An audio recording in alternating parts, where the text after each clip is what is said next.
Yo, what's up, guys? So in today's video, I'm going to be doing my second ever mousepad review, and it's going to be on the TJ exclusive Cerapad kin. They're a newer company, but they make some amazing products. And what the kin is, it's a ceramic coated glass hard pad, but what sets it apart from all the other hard mouse pads out there is that it's focused more on control. I meant for this video to come out for a couple of weeks ago, and I wanted it to be a bit longer, but I've been pretty busy recently, but I'll still do my best to cover everything I can. So the first thing that I want to talk about is pricing. You can get this pad anywhere from $75 all the way up to $140. However, there are really only two sizes that matter, and that's going to be the iridium, which is 505 by 405 millimeters, and the osmium, which is 605 by 405 millimeters. Anything below that, it starts to get too small, and I wouldn't recommend it for most people. However, I feel like the 505 millimeter version is the perfect size. 605 is starting to get a little bit too big for me, which I know that sounds really expensive, but you also have to keep in mind that this is a hard pad, so it's going to last for a very, very long time as long as you keep up with it. Honestly, it could probably last you forever as long as you're taking good care of it. But now that you guys know a little bit about the pricing and the sizes, I want to talk about the surface. So in my own opinion, I've used dozens and dozens of mouse pads, but to me, I really feel like this mouse pad is one of the best balances of speed and control that you could possibly get. It's kind of hard to put it into words, but if I had to, I feel like this mouse pad has the best raw performance. And what I mean by that is that it's not going to hold you back in any areas really. With that extremely low static friction, micro adjustments and starting the mouse is just so effortless. But because it has more balanced dynamic friction, you're not going to be losing control a lot. You're still going to feel locked in, which is just something that's hard to find on a lot of mouse pads now. They usually excel in just one area, either speed or control. I know there's a lot of pads that say they have a good balance of both, but this pad actually gets that down. But I feel like with this pad, if you have really good aim and really good mouse control, it's really going to let all that shine through. But it's not perfect. There are downsides, which I'll cover later on in the video. But enough about the surface. Now I just want to move on to a couple of other things about the pad. First thing I want to talk about is the base. You know, I can just move it around pretty easily. It's not like an Artisan X-Soft base where it's stuck to the desk and I can't move it whatsoever. But this isn't really an issue that you're going to notice in game. You know, if you see me moving my arm around here, it's not moving at all. Definitely still a really good base. It's just something that could probably be improved on in the future just to make it a little bit better. So now for durability, this is a hard pad, so it's going to last pretty much as long as you want it to, as long as you're taking care of it. This pad is coated, so you're going to have to make sure not to scratch it. The more scratches that you have on it, you'll be able to feel them a little bit. It's super easy to clean this pad. If you don't want to get water, you could use something as simple as a microfiber cloth. I just keep one by my desk, and you know, after and before every session, I'll just wipe it off, and it makes it feel pretty much brand new. But if you don't do that, after a while, if you game long hours like me, I can kind of feel it start to slow down, but just a few quick wipes will bring the speed of the pad back to normal. You know, I've been using this pad for almost 2 months now, and I haven't noticed any slowdown at all. It still feels brand new, just like the day I got it. That's probably because I clean it pretty often, so that's really important to do with this pad if you want the full performance. Now I want to talk about mouse feet real quick. So I've tried a few different mouse feet. So I have Tiger Ice on my Starlight right here. I have Core Pads on my G Pro Superlight, and I have Final Mouse Arc 1s on my Hottie S Plus. Now, in my opinion, the feet that work the best with this pad are going to be the Tiger Ice. That's just because they're so smooth and rounded. It's not going to pick up a ton of that texture on the pad, and it's going to feel so much smoother. And Tiger Ice feet are generally pretty fast, but as far as speed goes, I don't notice a huge speed difference on this pad between these and the other feet. It's more so just the smoothness that I feel. Core pads are okay. It's better than stock feet, but it still picks up a ton of feedback from the pad. And it's kind of hard to explain how it feels. The best way that I could explain it is a chalkboard feeling. It's not a deal breaker, but after using this pad for a really long gaming session, you can really start to feel that feedback, and it's just uncomfortable. Wiping it down and cleaning your mouse skates off a little bit will help, but it doesn't completely get rid of it with core pads. Arc 1s I do feel are a little bit better, but they're still not as good as the Tiger Ice. It's definitely a step up from the core pads. I also tried core pad controls, and I thought that would be the god combo just because they're a more control focused skate, but I guess because they're so much softer, it picks up a ton of that feedback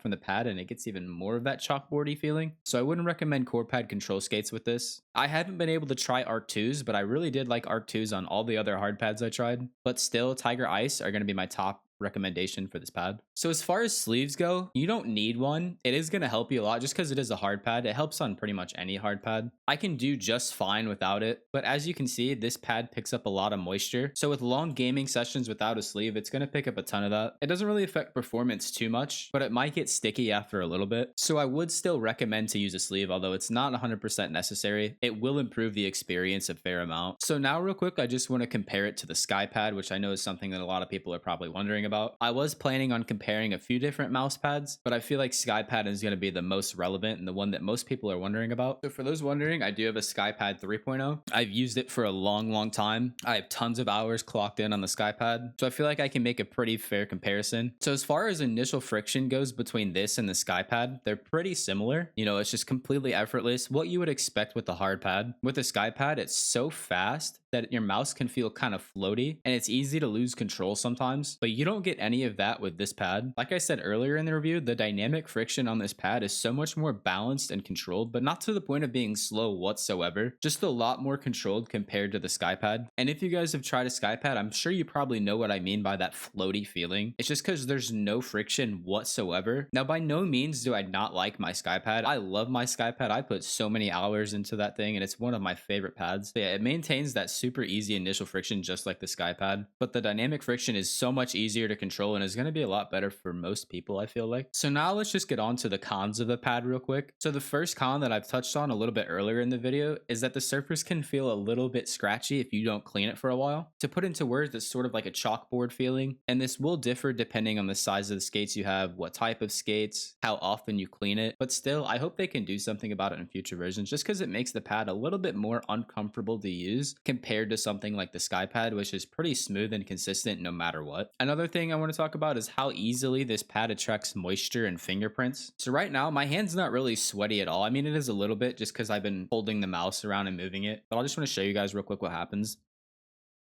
So I know it might be kind of hard to see on camera, but you can see it really well in person. It just attracts these fingerprints so easily. And also when that moisture starts to build up, that's going to make the pad slow down just a little bit. Said microfiber cloth is your best friend with this pad. Just wipe that down and it'll be back to normal. But still, it's annoying to deal with. Another thing is that this pad has started to develop some dark spots that I can't wash out. I've tried washing it multiple times and I just can't get them out. I'll try to show them for you on camera real quick, but might not be able to pick it up. So you can kind of see it right here.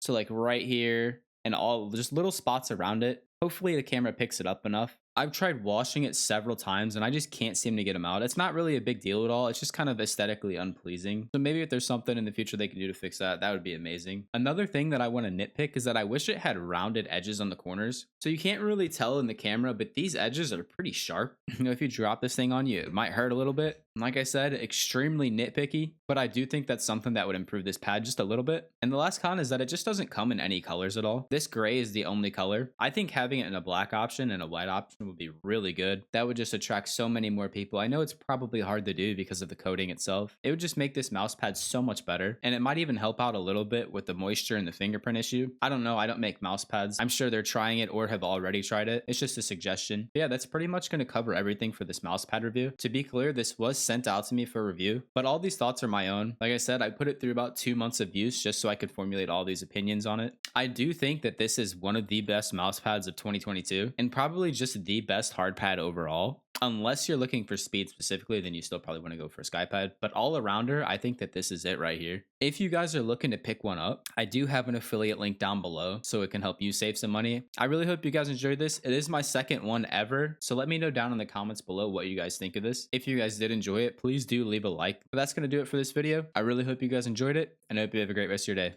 Peace.